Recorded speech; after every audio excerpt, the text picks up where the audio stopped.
And welcome back, everybody, once again to the PCS Summer 2021. I am Pyrotechnics. He is Clement.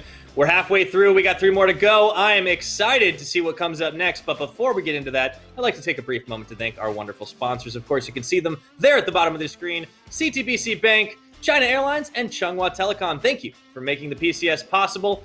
Now, Clement, this is the game we've all been waiting for tonight. It is Beyond Gaming versus Machi Esports. And with that last win for Beyond, both these teams sitting with a 7-2 record. They're tied nearly at the top of the standings. This is going to be a definite banger right here. These two teams are pretty much the two that are vying for that position just behind PSG, who's going to be in that second place position. And they do have a lot of history going back against each other. We had 2 postseason matchups between Machi and Beyond Gaming in spring, and then earlier this round robin, we also had Beyond Gaming defeating Machi in a pretty dominant fashion where they ran the late game front to back Aphelios composition against a much more early game centric and aggressive composition from Machi. So I think we're going to have the same setup for both teams where it's more of an aggressive Gemini-led skirmish sort of composition coming out on one side against a Doggo-led hyper carry team composition, most likely from Megabank Beyond. Yeah, and I think these teams are in slightly different positions than they were when the last time they did meet way back in week number 1. Let's take a look at our lineup, though. Lee Kai, Gemini, Jimmian, Atlan, and Koala. And, critical point there for Jimmian, he's coming in stacking 4 MVPs in a row. That is insane. It definitely is, and I don't think you can give him champions like the LeBlanc or the Silas and hope that you're going to come out okay. 11.14 is pretty good because you don't have to ban his Akali anymore, but those 2 champions are still, by and large, very, very powerful. On the other hand, I think a big point that we have to pay attention to is Liang finally out of his slump that we saw him. There has been a lot of rumors that he's not doing so hot in solo queue, and that's why PK got the starting position. Now that they are back, and Liang, stop picking your teeth. It's okay now. He's going to go up against Lee Kai. And, Lee Kai has really been an up-and-comer that is very dangerous, plays very similar style to Liang on the same champions like the Camille. And I want to see if Liang is back in form to kind of reclaim his position as the best top laner in Spring Split. Yeah, that's a lane certainly to watch, but we will also want to keep an eye on the jungle matchup. Gemini and Husha will be our 2 players to watch in this one. And I think, they're both honestly pretty big names for their team. In terms of, pure stats, pure numbers, I think it's actually kind of hard to get a fix on who does more for their squad. Yeah, I think Husha especially has been so good this split because in the previous split, I felt like he didn't take things to such extremes, but after, I think picking up on Doggo from PSG, they're doing a lot more tower dives. They're accelerating tempo a lot better than they did in spring. And I think the era where Gemini had more dominance in the early game is quickly fading away against Megabank Beyond Gaming. We'll see how this one pans out. You can tell by the champion pools that Husha does have more mind about the later phases of the game. We see a little bit more of the Xin Zhao coming out from the side of Gemini, while on Husha's end, he does have more of the Volley Bear, and I really want to see if he will actually bring back the Lilia. It's a pick that on 11.14, not a lot of people have paid attention to, but if there's anyone to do it, it's definitely going to be Husha. Have to keep an eye for sure. So far, we are seeing Machi ban the Xin Zhao Wei, thinking that maybe it will fall into the hands of Husha, even though he's only played it sparingly in this split. The Viego, the Gwen, power picks in general. Critically enough, Viego actually one of the most played champions by Husha. And then it's Olaf. They really do start to target that jungle in this ban phase. Neither of them willing to give up strong picks in this situation. I think Volley Bear and Xin Zhao's already out, so Volley Bear, Lee Sin, probably the 2 next best champions. We have seen a resurgence of rumbles in the LCK, but not sure if we're going to see that here. It's definitely possible because we have seen a lot of sets come out as well to go with that combination, but seems like Machi are just going to go for the Volley Bear. This is the pick that Beyond Gaming won the matchup last round robin. They did go for a Thresh composition, but this time Machi has also taken that away. So dynamics a little bit different right here. Strong early skirmishing jungle that can still go for the top lane, coming in for Machi. And for Beyond Gaming, they are going to lock in the poke like they did the earlier game today. Yeah, that's kind of seeing the trend evolve here. Doggo moving away from the Aphelios and more into these champions that are a little further in the back line, a little bit safer on the likes of the Varus. And we will see the Diana actually locked in here, which is something that Husha has played before. We've seen a lot less of it on 11.14 than we did in the opening weeks of the PCS, but it is still a powerful champion. With so many early game junglers being banned away, I think Diana does make a lot of sense. And Diana is pretty similar to the way that Rumble works, with a little bit stronger late game, even compared to him.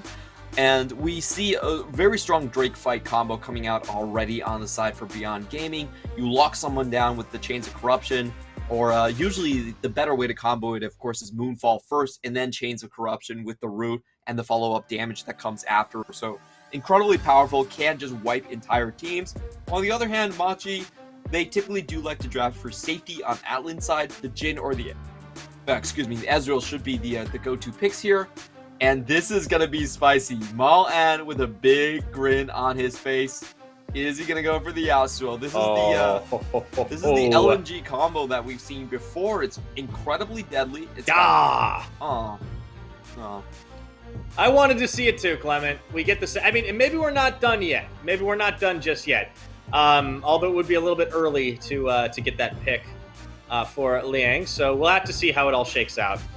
To be completely honest, technically go a couple different places.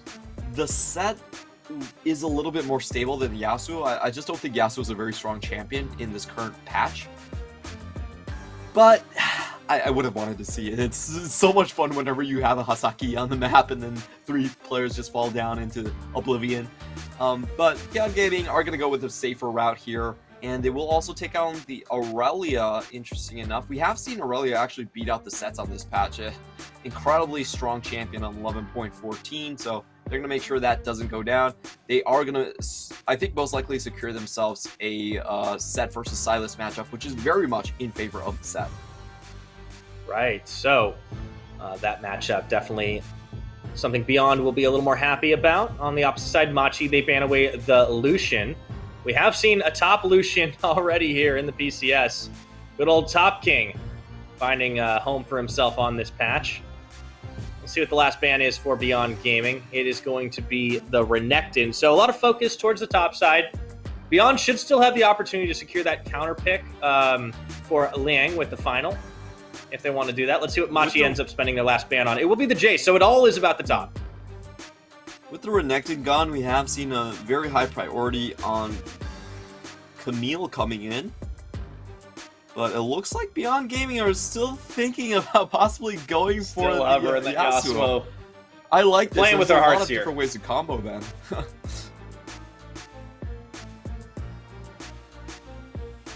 Come on. Oh, the last second switch up. I mean, they can still do it, but yeah, they could. You're killing me, Clement. Beyond Gaming going for a very, very strong wombo combo comp.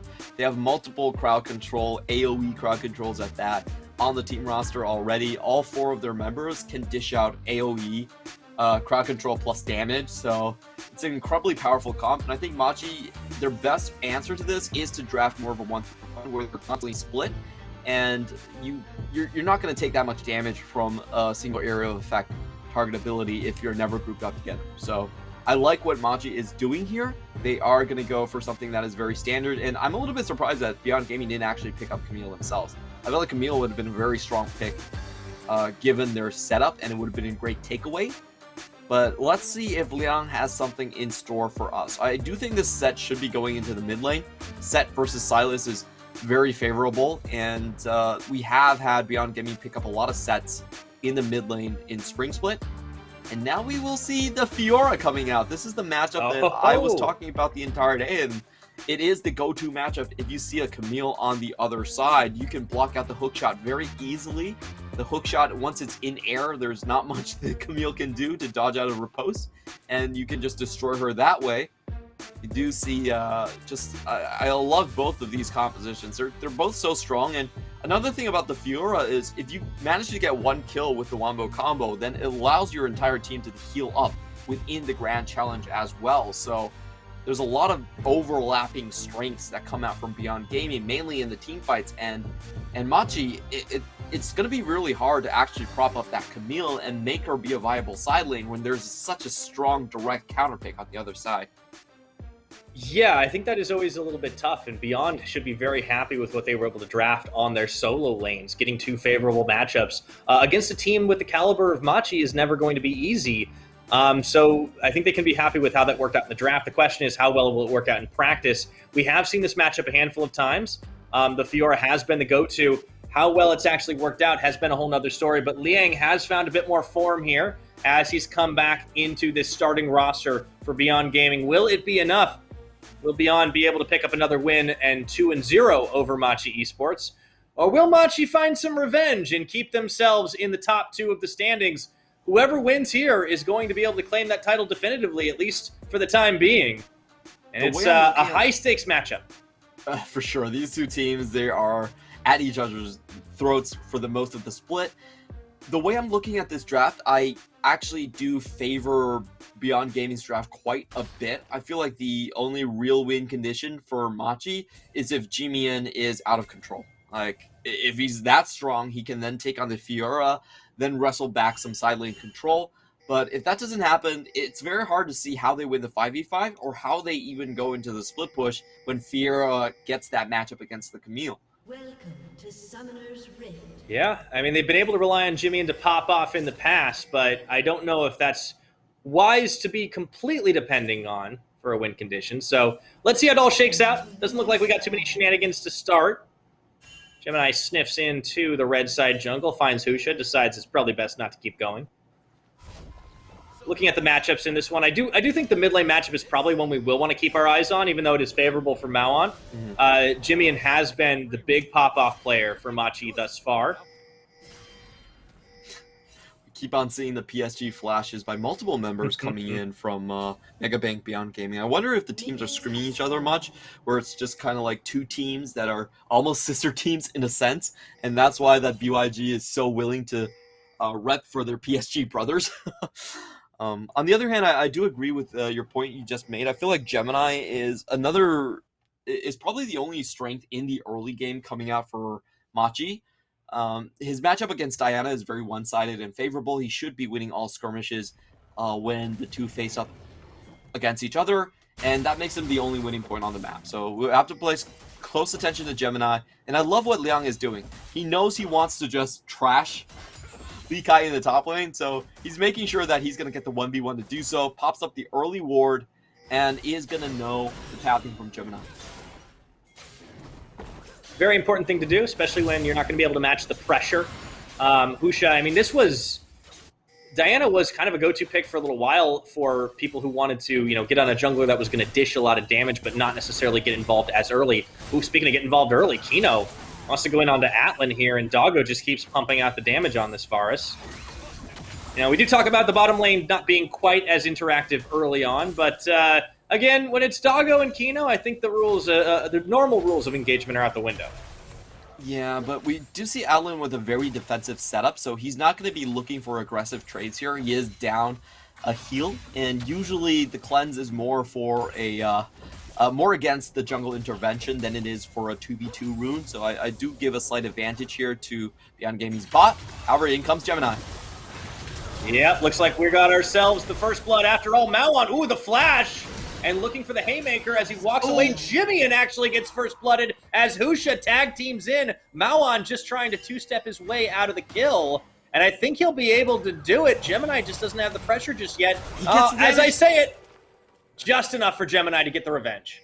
It does get the red buff. I like that he continues onto the chase. Gemini is not phased at all, but I have to give props to Maoan. That was so well played. He should have just went down in an instant, but he gets the face breaker off regardless on both members, keeping himself alive for just that split second throughout the Sky Splitter, allows them to get the first blood kill onto the mid lane, and he also just drags this out for such an incredibly long time. Incredibly well done by Malan to get this off. Yeah, so the mid lane, definitely the one we want to keep our eye on, and, you know, it makes a statement to just take down that 4-time winning MVP mid laner when you're on the opposite side. Yes, you have a favorable matchup, but still, really great playing. Malan getting out of a 1v2 situation before Husha could come in and get the counterplay. Nicely done by Beyond Gaming. Oh, Atlan, there's the flash away. That is a key summoner spell burned here as the aggression continues from the Megabake Beyond Gaming duo. Gemini up to the top, looking to challenge Liang as Li Kai looks to set up for a play. I think Liang knows what's up, though. Yeah, he definitely has a sense that Gemini is maybe just not. here. He might still walk into it, though. Oh, he does. Riposte is going to stop the damage for now. Still takes a little damage from that sweep. Has to back away. Still pretty well done by Leon's part. He does get the riposte onto, I believe it was Volibear that was hit, and Hookshot didn't really get the full duration there. So well done by Leon, keeping himself safe. And you know, the bot lane is in a terrible spot, really, for Atlan. Koala going in, trying to get that knock-up and not really finding it. Forced to flash. Both bottom laners have no flash now. Oh my goodness, Doggo actually flashing back. Just a lot of summoners burned left, right, and center here. Yeah, Atlan actually holding his ground until the last shot there. Well done by him, forcing Beyond Gaming to play through a minion wave. What we saw earlier was Doggo was able to get the wave to bounce back. They held the wave, and Doggo even had a couple cheeky plays where he walks in front of the W just to stop Atlan from farming. That's how they got his first flash. Atlan was like, okay, I actually can't farm with the W. I need to walk up here, and he gets punished instantly. However, Beyond Gaming might be playing a little bit aggressively, too aggressively in this matchup. We'll see if he get the bait. Well, we've seen them go forward before. No reason to believe they wouldn't now, but now they're playing with confidence. All of a sudden, it's a 3v3, and Kino starts this one off as they look for Koala and turn him into Hamburger, but the answer is Swift as Kino is taken down. Ends up being a trade of supports. A really good trade back and forth. I will say if they're just trading gank for gank, though, it does favor Husha in the long run. He's getting the kills and assists. He doesn't have to fight the Volibear by himself, and his lanes are still very much in the lead. So I think Beyond Gaming definitely got what they wanted out of this draft. They're going to stack a fairly early Drake as well, 6 minutes in, and they have full bot lane control. So we could be looking at another early Herald play just to maximize their early game advantages.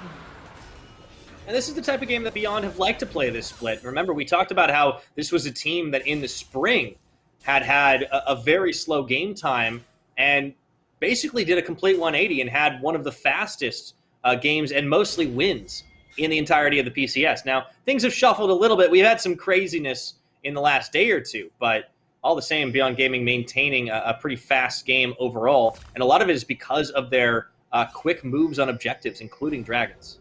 Yeah, Beyond Gaming has really been such a surprise. It's kind of hard to think about this, but they are a team that was only built this year. They're not a legacy team coming in from the LMS. Gemini is going to put a lot of pressure on Liang, and I love his timing here. It gets the level 6 window where there isn't an ultimate from Liang. Of course, Liang does tick down now, but still gets a lot of time on this objective. And the important thing here is that Machi are trying to set up for the Herald that they know could be coming, because Beyond Gaming really has full reign on the bottom side to do whatever they want. They can push the wave, they can out-trade at this point. So it's very important for Gemini to actually set up this Herald play early if they want to contest. Yeah, although looking at the positioning from the Machi bot lane, you wouldn't necessarily know that Beyond have a lot of the control. Really pushing far forward there. Don't get punished for it. Nobody in the area. Still got to be careful when neither bot laner has that flash. And Gemini actually does look to make a move down here. He might just be going for camps. He's going to step in that brush, though. If he moves too far forward, that is warded. Doesn't go there. Yeah, they are pinging out a lot of question marks here, and they know they can't really take the lane. Sorry, not the lane, but the river path towards this gank, and I wonder where Gemini is going to gank for, though. Like, he doesn't have a lot of easy gank paths, but so far Beyond Gaming hasn't really shifted vision into his own jungle either. I'm actually kind of surprised that Husha doesn't have some sort of ward against the Volibear and try to play off how much advantage they have in the mid. And this is, I think, the very easy play coming out from Beyond. They have such a massive advantage in bot lane that they can transition out, and we can see Atlan and Koala simply cannot follow. They will have a numbers advantage on Herald. Let's see if Machi can cut them out, though. Machi maybe a little late to this party right now. Beyond just kind of coalesce around, and it's a solo secure from Husha. Will the fight be decisive, though? Oh, the flash in as Koala going telegraphed, and this will open up the curtain call here for the Jhin, and they will not let them get out scot-free. A lot of damage dealt, but in goes Gemini trying to go for a follow-up play. Doesn't find anything. So it ends up being a Herald traded for Kino. I think Beyond Gaming are going to be very happy about that. Yeah, if you're Machi in that position, you have to force a play to happen. And I feel like they were pretty lucky because they did have Camille closer to the fight there. They did know that they have a 5v4, so they're willing to brute force it up onto the ramp. Husha definitely had the right idea to flash out immediately. And, you know, it ends up just being a 1 kill for 1 Herald trade. So I think Beyond Gaming overall are kind of okay with that one. It isn't terrible here. And just looking at the map position, again, this is why Beyond Gaming have to back out, because Camille is coming in on the inside track. So they do pay her respects here. Ooh. Li Kai goes in onto Liang with the Hextech ultimatum, but then he turns tail and runs. As Maoan and Liang collapse, Gemini can only watch here as Li Kai will have to flash away. Teleport channel completed by Jimian, and they don't find anything for it. They keep Li Kai alive, though. And that's going to be an open mid lane. I think Husha has already propped down... Oh, okay, no, he hasn't actually propped down the Herald. Decides to share his gold with the mid laner instead. And a really good turn of events by Liang. That's why this Camille matchup against the Fiora can be so difficult to play, and it's difficult to avoid her riposte unless you're willing to sink the Hextech ultimatum into it as well. And that's what he kind of went for. Did get punished in the end and had to burn his flash to sort of get out. Does force another TP from Jimian just to make sure that play doesn't develop into a deficit. And you know, the weird thing so far is that even though Beyond Gaming seems to have been winning, the gold lead really isn't that big. And I think a large part is because Gemini has been ganking so frequently and keeping his lanes afloat. Yeah, Gemini's been the linchpin that's been keeping Machi really in this early game. And flash, showstopper going. Gemini, I don't think he was expecting Malon to make moves quite so fast like that. They pulls in the haymaker, the damage, the moonfall. Jimmy goes in for round 2, but he should not have. Way too low on those health bars, and now Gemini is going to fall, and all of a sudden Husha has 2 more kills in his pocket. Yeah, I don't think Machi were on the same page on that one. You could tell instantly that Gemini didn't want any part of that. Starts walking back, and then at the very end, Jimian still tries to go in and get an extra trade. So now the Rift Herald is going to be popped. Well, there's nobody there to contest. This is going to get more than 1 charge off. Looks like it should go to that second turret. Maoan and Husha clearing away. Let's take a look at that play again. Definitely miscommunication, miscoordination there from the Machi side. Now, I love Maoan burning the flash early just to get the showstopper back into his own jungle. Jimian goes back in, but his cooldowns aren't low enough for him to get 2 Kingslayers in one fight just yet, and Husha picks up the double kill, which is absolutely massive. You know, we were talking about the question being whether Li Kai could split push against Liang. I'm not even sure Li Kai could split push against Husha at this point, with the Diana being this fed. Yeah, Husha's looking pretty solid right now after those couple of kills get picked up. Timing does allow Machi to be able to take at least 1 Infernal Dragon, as we will get the Ocean Rift. Things flooding up just a little bit. But Beyond Gaming definitely have the advantage in their favor, and that's the gold lead starting to grow with the extra gold in the pockets. Gemini has been pretty much everywhere his team's needed, but unfortunately he can't save Jimian from himself. I would say Machi are starting to go into the phase where I would consider a pretty big deficit, because now Maoan really has free roam on the map. He can go top lane, he can go into the bottom side if he so chooses to. Li Kai with a couple of good trades top, getting his grass procs in as well. It does seem like Leon does have a TP for this, so it's absolutely fine, but we can see Beyond Gaming already moving towards that bottom lane already, and it's going to be so hard for Atlan to survive here. Yeah, you can see the pings looking like they want to set something up here. Kino is sniffing into the jungle. Didn't get caught out by Koala, fortunately for him. And, yeah, bit of a tense moment for Machi as they're trying to hang on to this one.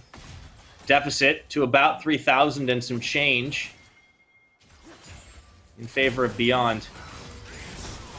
Beyond are perfectly happy with the pace of this right now. I just gotta feel so bad for Lee Kai. His Camille is very vaunted. I love his Camille, but he gets counterpicked, and if you look at him trading in the top side, he gets the better of Liang, but instantly has to back off because Maoan is already heading towards the top side. He has to play it extremely safe. If he's that far up, he can get chased down easily, even with the ward there. And now Machi are shifting their attention again. I feel like bot lane is a bit of a lost cause. They can't really farm there. It's much better to send a single man there, so even if he gets towered over, you're not losing two at the very least. So you are seeing a preemptive swap coming out by Atlan and Koala from that side. And it also gives them a little bit more chance to actually influence Lee Kai's lane and to get this Camille a bit stronger. All right, Gemini are going to try and catch back up a little bit in the farm game, but it's a little dangerous to do now. Beyond in his jungle, looking to take his blue buff away. Yeah, Gemini just as proactive as he has been. Oh, you hate to see it. Doggo snipes away the blue buff. Doggo says that, who are you calling the better jungler? You know, I might be the better jungler compared to Gemini. Just steals away all of his candy. And that's going to be an easy Herald take as well. It doesn't look like G-Man wants to contest this, decides to split push instead. And I think that's a fair call. We did say, in terms of the win conditions, the only way I see Machi realistically winning the game is if G-Man gets fed out of control, and that's what he's trying to do. They are going to scuff the rest of the map completely in order just to get that 1 point fed. Yep, that's the win condition. Machi trying to play towards it. Meanwhile, Shelly instantly popped up topside. Finishes off the top turret. Beyond take number 2 as the trade happens down bottom. Jimmy and trying, at least, to match pressure, but a little hard to do against the Rift Herald. Here comes Koala and Lee Kai, but Shelly gets one more charge off regardless. And they're very close to taking the entire thing. They might just be starting this one. Ooh, there's a curtain call. Maybe there's a chance to open up. I mean, Maoan has huge shields. Doggo just sits on the edge of the curtain call. Machi, heavy expenditure just to push the pressure off top tier 2. Jimmy will eventually finish off the tower down bot. Key thing here is G-Man starting to get a bit of a CS lead. He's very, very slow on the Mythic buy. You can see him only getting the Mythic ever for us at 16 minutes into the game, while Mawan has been sitting on at least for 2 minutes already. So, you know, this is, I think it's still a very long way for Machi to go to get where they want to be. But I think the great thing about this is that they did sneak in one Drake, and they're continuing to harass Husha quite well. This is something I love from Machi, is that they're one of the teams that set up the best death brushes of any team I can think of in the PCS. There's a lot of teams that do it, but Machi is the few ones that are actually successful. Yeah, not only that, they just see how to collapse pretty quickly here on to Liang. That is going to be him actually getting away. I didn't think he was going to, but that riposte turned out pretty clutch there. Meanwhile, at least they get some pick damage on this tower, but the rest of Beyond are going to go ahead and collapse onto mid-tier 2. And this is what Beyond do really well. Is I just think they have just, honestly, such stellar reaction timing, individually and as a team. I mean, Husha certainly doesn't hesitate on the flash. Yeah, he just gets out as soon as possible. I really like Husha's play. He knows when to force tempo advantages very well, but on the flip side, he also doesn't give up much at all, and that's why we see Husha with such a great KDA this split going into it. Beyond Gaming are going to trade 1-for-1 on the towers and still snowball away the second Drake. As I was saying earlier, I think the only respite for Machi is the fact that they don't have to go into these big 5v5 teamfights too early on. Beyond Gaming actually have a pretty slow Dragon Soul timer. It's still 10 minutes away, so they can have a lot of time to still find plays for Chimian, try to get him fed before they have to walk into Beyond Gaming's wombo combo, which I think is probably the most disgusting wombo combo we've seen this split. It's 4 massive AoEs and then Liang that heals the entire team up. So yeah, I don't think Machi has any realistic chance when it comes to 5v5s. Definitely not keen to take him. They just want to let Jimmy farm his way up and become a terror that they have been able to rely on in the past. Still going to be an uphill climb for this squad, but it has settled down a little bit. I think Machi will be okay with that as long as they can deny objective takes here from Beyond. A lot of times still on that Dragon timer. Meanwhile, Koala and Gemini have kind of been roaming around looking for picks here, and they do actually get a stun off onto Kino. No damage, though. Just a little bit of taunting going back. He is very clearly unafraid of them.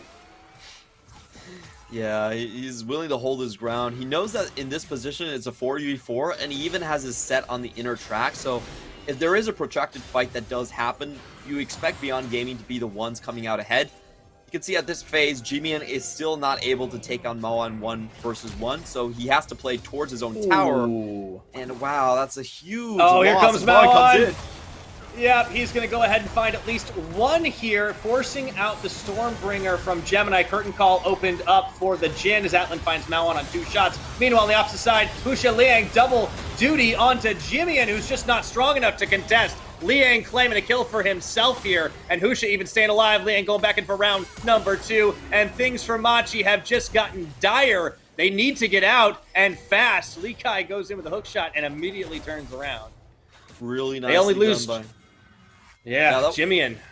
That was really smart by Beyond Gaming. Like, they know Malin's on the inner track. They're willing to force. They get a flash early.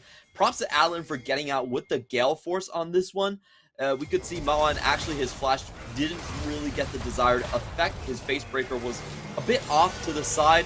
But on the flip side, Beyond Gaming, Husha is able to take down Jimian pretty much 1v1. He's willing to go for it. And on the other end, we have Liang coming in on the top side to finish off the kill. So a bit unfortunate on Jimian's side. He's keeping in with a deficit in terms of situational awareness, and we just have Beyond Gaming snowballing another big objective. Fortunately enough, though, it was a little too early, so they aren't able to pick up Baron with that play too. Yeah, that would have been very bad for Machi if they were able to capitalize off the fact of it. But Jimian is just having a rough time. He tries to go in to engage that after the fact, and it's just nothing doing. Atlan flashed down. Remember, that whole thing started with Atlan just flashing away from a Kino knockup. Mm-hmm. Yeah, it's this is I don't know how long it's gonna take for Jimian to actually be at a point where he's comfortable, and I suspect that in order to overtake Mao An and Liang, he probably needs to snowball multiple kills. He definitely needs to get a kill on Husha. That's gonna be a big bounty, but if he just farms up, I don't actually think he's ever gonna be ahead. So, Beyond Gaming, I think they can take this game relatively slow, even given Jimian and his Silas, who is a monster in terms of scaling. They can still play the 1-3-1 out, and Machi has to overtake them with picks. I don't think there's any real way to just rely on scaling on the Silas alone. Yeah, I think you're absolutely right. Machi going to be looking for answers here, and it's just so hard for them to really open anything up, and Beyond have been perfectly fine in side lanes. They've been perfectly fine in 5v5s. Husha's still terrifying. Liang also has a kill as well. Jimmy looks to set up a bait and a brush, but with 3 members of Machi showing, I don't think Beyond are buying this. Yeah, there should be no situation where Beyond Gaming actually dies to this. I'd be very surprised. If you are in a 1-3-1 setup, you're not venturing past River. Unless, as I say that, but it looks like it might have been a bait on the opposite side. They do open up with a kill onto Kino, but here comes the counter engage now, and that is going to be the showstopper from Maoan. Meanwhile, Liang is just zoning everybody out. Doggo is getting caught in this engage, but the rest of his team has come to the rescue. Can Koala finish the job? Doggo walking away, and it's going to be Lee Kai that manages to get that kill. Meanwhile, though, Husha is an absolute monster on this back line. It's a 2 for 3 in Beyond Gaming's favor. A bit of a weird start to the fight. Beyond Gaming actually trying to bait out that one. They lose one member right off the bat in Kino, but they're still able to pick a lot of members back up after that one. Doggo goes down, but he survives for long enough with the help of the Duskblade to draw the members out. You can see Gemini actually pausing in the middle of the fight. Typically, this isn't a great start of the fight, I have to say. This looked a bit sketch coming in from Beyond Gaming, in my opinion. But they do make it work at the end just because I feel like Doggo actually wastes so much time from Gemini and Jimian to draw the fight out and give Liang enough time to do his work into the backline. As you can see here, Gemini stutter steps for a little bit. He can't see where Doggo is because of the Duskblade. Lee Kai does manage to pick that one up at the very end. and crucially, G-Man doesn't find a kill. I feel like that is, if I'm Machi and I look at that fight, that's probably the only thing I'm worried about. If I get 2 kills on G-Man, maybe I can justify that as a decent play. But the key things is our Husha stays alive, does not give over his bounty, and Dago wastes a ton of time. Yeah, Husha even builds his bounty here. This Diana has proven to be not just an adequate cleanup champion, but has been dishing out a lot of damage on those moonfalls and has been quite terrifying. Machi do look to secure vision of the Baron Pit. They know that this will be an objective that Beyond are hunting for. But Beyond are, as you mentioned, really just kind of taking it at their own pace. They don't have to worry about it as long as Jimian isn't racking up those kills. He's not that much of a threat, and he's the win condition for Machi. So Beyond have done a great job at keeping him on the back foot. And now we have Beyond starting to play for Baron at this point. I feel like this is a pretty good idea. You want to take these fights when Machi really isn't scaled up to their full potential before Jimian is able to snipe off a couple of kills. And their 5v5 is absolutely disgusting. I don't think there's any way Machi can play against this. So if I'm Beyond, I'm actually willing to start the Baron bait rather early on. Whenever Drake isn't up on the other side of the map, I'm just going to head towards that river. I'm willing to force Machi to face check. I'm actually even willing to start the Baron by itself. Like, I'm that confident in my 5v5 ability to even just do that. And hope on the turnaround to win the fight for me. Li Kai finds Liang. Still hard for him to make the contest here. There is a teleport advantage, but not for Li Kai. It's on Jimian right now. And I think they might be about to take your advice, Clement. Baron? No, just sniffing around it. Placing vision. I do think they have spotted out Atlan. You can see the pings going down here. So they know that they have a massive numbers advantage here, and they catch out Gemini. That they do. Can Gemini walk away from this is the question. Yeah, he's going to be perfectly fine. Mao not going to go ahead and invest too much more into trying to make that happen, but they do push them out, keeping the waves pushed, keeping Liang on the bottom side of the map. They won't start the Baron to commit to it, certainly. And indeed, they actually go ahead and start joining him down to the bottom side to try and put some more pressure on this tower. Not my favorite play. I'm not sure what this play accomplishes from Beyond Gaming. I feel like Machi, if they're at any point like aware of what's happening, they're not going to fall for it. And they've already taken the red from their jungle, so they have absolutely no reason to get baited into that. And indeed, we just see a full retreat from Beyond Gaming. That was a bit odd. I think Beyond might have just been sniffing for picks. Yeah, I don't know what they were trying to do either, to be honest there. I feel like it does give Machi an opportunity to then sneak back into the Baron, so not my favorite chain of events. I feel like if they wanted to reset, probably a better option was actually to hold their ground on the top side and just reset in sequence. You know, go reset one by one. But by doing that bot lane play, they actually opened the Baron pit up. So they're going to have to reestablish the side and vision, and then the Drake's going to be up. They're going to be torn between 2 objectives and stuff like that. So yeah, not exactly my favorite chain of events, but you know, no harm comes from it at the very least. So Mao on Aquino looking to try and bait something out in the brush themselves, but Jimian and Koala are there, and yeah, you know what Machi's game plan is. Jimian always sniffing for the kills, and it looks like the chase will be on. Li Kai tries to find something, tries to slow them down, does not find it. Now, as you mentioned, Machi have an opportunity to keep that vision secured in their favor over by the Baron pit. This could help them get back into the game a little bit. Oh, Koala goes up. Engage. They're going to find Kino on this, but he is able to dance away. Critically, Beyond nothing was very expended slippery by here. Machi here, and well, actually, nothing was expended by Beyond Game. I thought he had to use the quickness, but both of these teams actually staying incredibly safe, and Machi have to take this team fight. They cannot let the opponent get the Drake Soul. Ooh. They got Mao on. Oh, he's just so tanky, though. The shields for days opening up. There's going to be the turnaround, the flash, X-Tech ultimatum, but they're just going to be able to get out of that quickly as Liang opens up onto Koala. Doggo at the back, pewing away, and Liang gonna go in one more time, try to find Li Kai. Jimian, he wants the kill. He needs the kill. They're looking for it. Quickness on him. He does not find it on the chains. Jimian denied again. Oh, that was heartbreaking to watch. These two teams have gone so close, but with the HP advantage, it does mean that Machi are going to just open up on this Drake. We see 2 teleports back from Beyond, and both of their solo laners can come right back in. Fight is not over yet.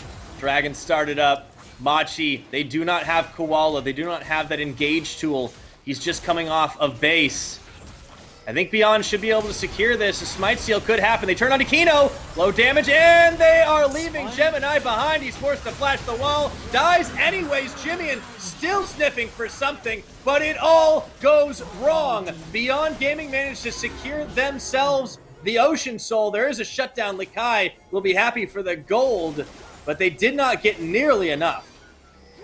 I have to say, I really like the line that Machi was trying to take there. They were actually trying to hand over the Drake, but get the entire kill as we see Likai get chased down by the quickness. Oh, wait a minute. He's trying to make a great escape. He's on the wrong side of the map, though. I think his best chance is just getting executed here. He's healing up a little too much for that one. Here comes the trap, and Husha. Oh, my word. Oh. So I think we're going to get a replay of what that Drake fight ended up being.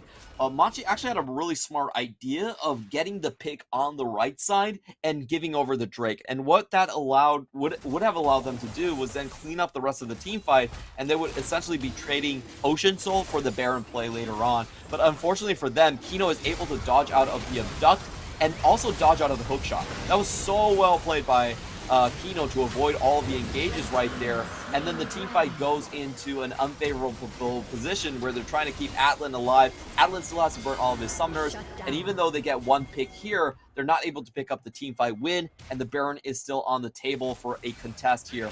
You know, really smart ideas for Machi, but unfortunately Kino outplayed them all.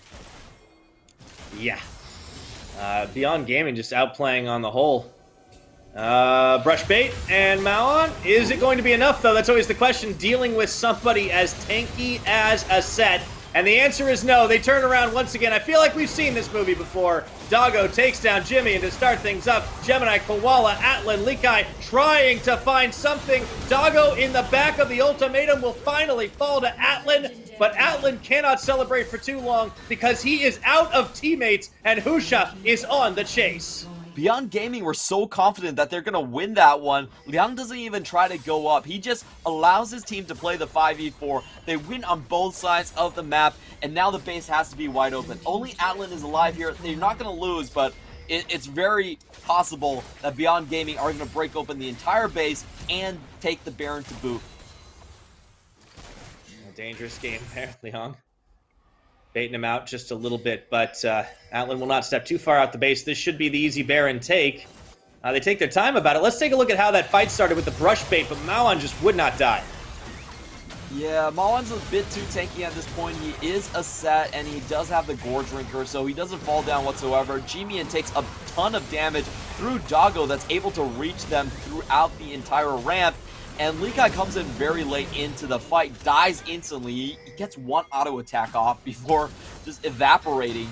So Machi, they sink a 5v4 into this one. They leave bot side wide open, and even then they can't find a victory.